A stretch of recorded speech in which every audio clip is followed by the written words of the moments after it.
নমস্কার, আমি সুপ্রীতি। আমার চ্যানেল ফুডপ্রিতিতে আপনাদের সবাইকে স্বাগত। আর নতুন নতুন ভিডিও দেখার জন্য অবশ্যই আমার চ্যানেলটিকে সাবস্ক্রাইব করবেন আর পাশে থাকা বেল আইকনটি অবশ্যই করে প্রেস করবেন। আজকে তৈরি করছি বাঙালিদের খুব পুরনো একটা রেসিপি, মৌরলা মাছের ভাপা। এটা মূলত আমার মায়ের থেকে শেখা। আজকে সেই রেসিপিটা আপনাদের সাথে শেয়ার করতে চলেছি। আশা করি আপনাদের ভীষণ পছন্দ হবে। আর যদি ভালো লাগে প্লিজ ভিডিওটিকে একটা লাইক করবেন আর অবশ্যই করে বাড়িতে একবার বানিয়ে দেখবেন। তো আসুন দেখে নেওয়া যাক আজকের এই রেসিপি। এখানে আমি 250 গ্রাম মৌরলা মাছ নিয়েছি, যেটা কেটে ধুয়ে ভালো করে পরিষ্কার করে নিয়েছি। দিয়ে দিয়েছি পরিমাণ মতো লবণ আর দিচ্ছি 4 টেবিল চামচ পরিমাণে সর্ষের তেল। এই রান্নাটায় সর্ষের তেলটা একটু বেশি পরিমাণে ব্যবহার করা হয়। এবার মাছটাকে লবণ আর তেল দিয়ে খুব ভালো মতো মেখে নিচ্ছি। আপনারা চেষ্টা করবেন এই মৌরলা মাছটা একদম টাটকা ব্যবহার করার, সেক্ষেত্রে এই রান্নার টেস্টটা খুবই সুন্দর হয়। আর যেহেতু ভাপা, সেহেতু একটু টাটকা মাছ নেওয়ার চেষ্টা করবেন।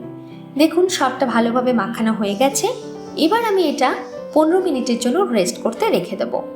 15 মিনিট পর ফিরে এলাম। এখন এর মধ্যে দিয়ে দিচ্ছি 1 টেবিল চামচ পরিমাণে জিরে আর 4টে শুকনো লঙ্কা একসাথে আমি শিলে বেটে নিয়েছি। শিলে বাটা মশলার স্বাদ সবসময়ের জন্য ভালো হয়, তাই চেষ্টা করবেন শিলে বেটে এই রান্নাটা তৈরি করার। যেহেতু পুরনো দিনের রান্না, তাই আমি শিলে বেটে ব্যবহার করছি। এখানে নিয়েছি একটা মিডিয়াম সাইজের পেঁয়াজ, সেটাকেও শিলে বেটে নিয়েছি। আর এখানে নিয়েছি আদা রসুন বাটা, খুব অল্প পরিমাণে, একদম হাফ চা চামচ পরিমাণে আদা রসুন বাটা আমি এখানে ব্যবহার করছি। এর মধ্যে দিয়ে দিচ্ছি শিল ধোয়া জল 3 টেবিল চামচ পরিমাণে। এবার এর মধ্যে দিচ্ছি কাশ্মীরি লঙ্কার গুঁড়ো হাফ চা চামচ পরিমাণে, এটাই ঝাল হবে না, শুধু রঙের জন্য। আর দিচ্ছি হাফ চা চামচ পরিমাণে হলুদের গুঁড়ো। এবার মাছের সাথে সমস্ত উপকরণ খুব ভালোভাবে মিশিয়ে নিচ্ছি। আমি এখানে নিয়েছি 250 গ্রাম মৌরলা মাছ। তার জন্য এই যে মশলাগুলোর পরিমাণ আমি আপনাদেরকে বলে দিলাম, আপনারা চেষ্টা করবেন সেই রকম মশলার পরিমাণই ব্যবহার করতে। তাতে করে রান্নার স্বাদটা একদম পারফেক্ট তৈরি হয় আর একদম ঝাঁঝালো দারুণ স্বাদের তৈরি হয়।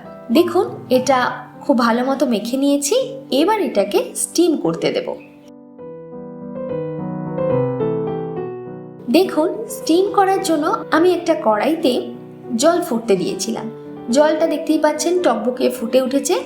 আর এই জলের পরিমাণটা কতটা নেবেন সেটা আমি আপনাদেরকে বলে দিচ্ছি। টিফিন বক্সের ঢাকনা আটকে নিয়েছি।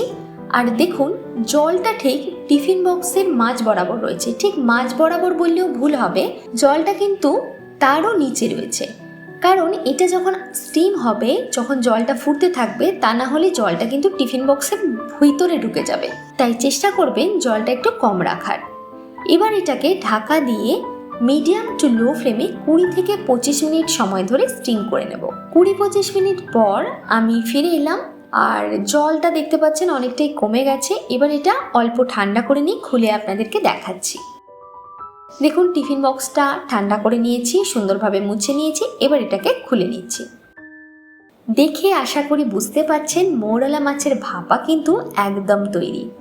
আর এটা দেখতে যেমন সুন্দর হয়েছে, আর খেতেও কিন্তু গরম ভাতের সাথে জাস্ট অসাধারণ। আপনারা অবশ্যই এইভাবে একবার ট্রাই করে দেখবেন আর আমাকে লিখে জানাবেন আপনাদের এই রেসিপিটা কেমন লাগলো।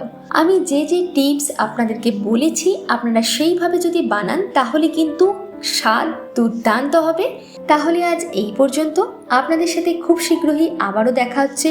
আর আপনাদের যদি কোনো রিকোয়েস্ট থাকে আমার কাছে কোনো নতুন রান্না দেখানোর জন্য, সেটা আমাকে কমেন্ট করে জানাতে পারেন। আমার চ্যানেলে নতুন বন্ধু হয়ে থাকলে প্লিজ আমার চ্যানেলটিকে সাবস্ক্রাইব করার অনুরোধ রইল। ভালো থাকবেন, সুস্থ থাকবেন, সাবধানে থাকবেন।